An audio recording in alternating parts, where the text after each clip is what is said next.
Paul McCartney has spent decades crafting some of the most beloved songs in music history, but even legends have regrets. When looking back at When I'm 64, one of his earliest compositions for the Beatles, McCartney admitted that he may have made a mistake in the lyrics. The song, a whimsical ode to growing old together, was written when he was still a teenager, far from the reality of aging. And now, as time has marched on, he has a different perspective on what he should have done differently.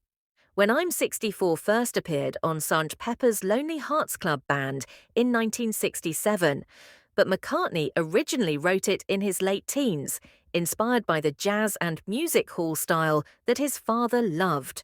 And despite the song's warm reception, McCartney later admitted that the number in the title, 64, was somewhat arbitrary.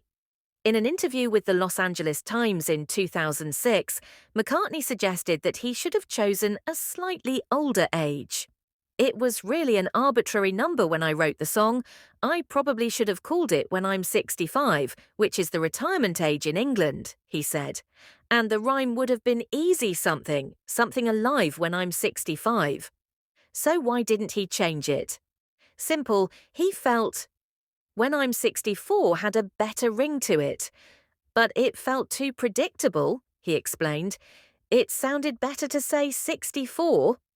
On the other hand, John Lennon, McCartney's legendary songwriting partner, never shared Paul's thoughts that originated the song. At 82 years old, McCartney has joked about how outdated the song now seems. He once recalled a conversation with a pianist who played music for senior citizens and had to make an adjustment to When I'm 64 to keep it relevant to his audience. "I met someone who plays piano in an old person's home, and he said, 'I hope you don't mind, but I play some of your songs, and the most popular one is When I'm 64, but I have to change the title to When I'm 84 because 64 seems young to those people.' They don't get it," McCartney shared. "If I were to write it now, I'd probably call it When I'm 94, he joked.